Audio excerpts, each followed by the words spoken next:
দেখুন, মন কি বাত কার্যক্রমের পর আমরাও যে ঘটনাটি মানে অপ্রত্যাশিত, অনাকাঙ্ক্ষিত, আমরা সেই ঘটনাটি আপনাদের মাধ্যমেই বলা যায়, সংবাদ মাধ্যম, মিডিয়ার মাধ্যমে আমরা জানতে পারি বা আমাদের যারা সেখানকার পরবর্তী সময়ে সেখানকার যারা কার্যকর্তা, যারা জেলা নেতৃত্ব, মণ্ডল নেতৃত্ব রয়েছেন, তারাও আমাদেরকে জানায় বিষয়টি। আমাদের প্রদেশ সভাপতি থেকে শুরু করে প্রত্যেকে আমরা বিষয়টি আমরা জানতে পারি।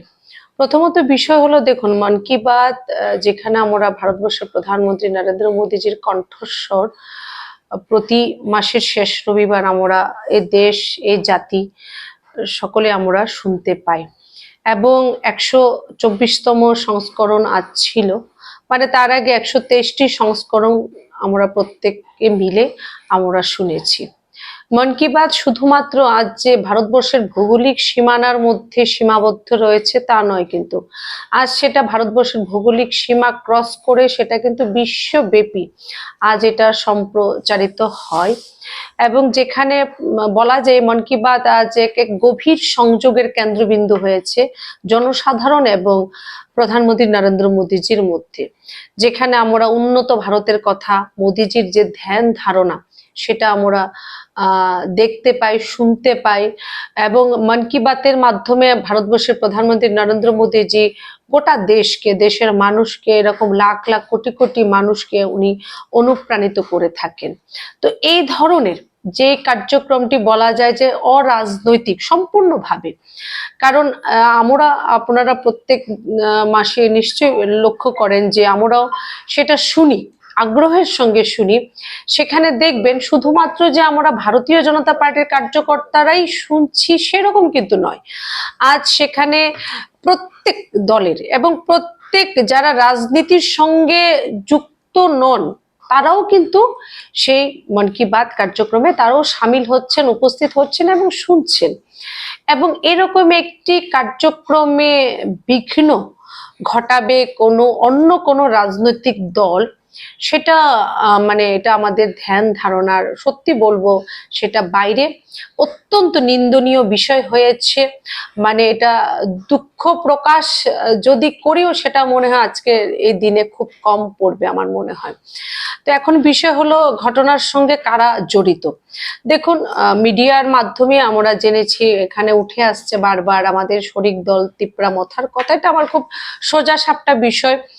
এখনো পর্যন্ত অ্যাকচুয়ালি কারা দুষ্কৃতী, যারা, তাদের আইডেন্টিফিকেশনের বিষয়টি বাকি রয়েছে। অ্যাকচুয়ালি সেটা কোন রকম রাজনৈতিক দলের কর্মী হিসেবে তারা করেছেন নাকি ইন্ডিভিজুয়ালি করেছেন, বা পেছনে কারদের অঙ্গুলি হেলন আছে। কারণ বিগত কিছু ঘটনা আমরা সাক্ষী, রাজ্যের মানুষ আমরা দেখেছি।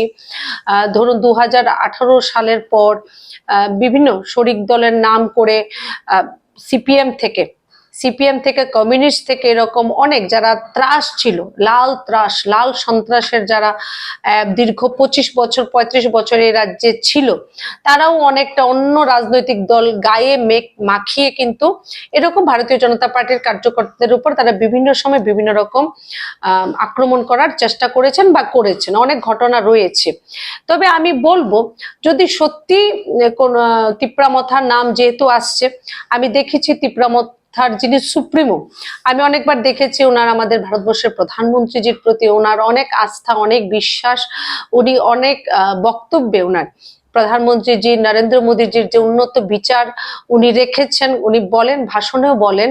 তো আমি বিশ্বাস করি আজকের এই জায়গা থেকে যে যদি ওনাদের এই রাজনৈতিক দলের, তিপ্রামথার রাজনৈতিক দলের কোনো কর্মী যদি আজকের এই ঘটনায় যদি জড়িত থাকেন, নিশ্চিতভাবে দলের যিনি সুপ্রিমো আছেন এবং ওইখানকার যিনি মাননীয় মন্ত্রী ওই বিধানসভা কেন্দ্র থেকে আসেন, নিশ্চয়ই বিষয়টিকে তারা গুরুত্ব সহকারে দেখবেন।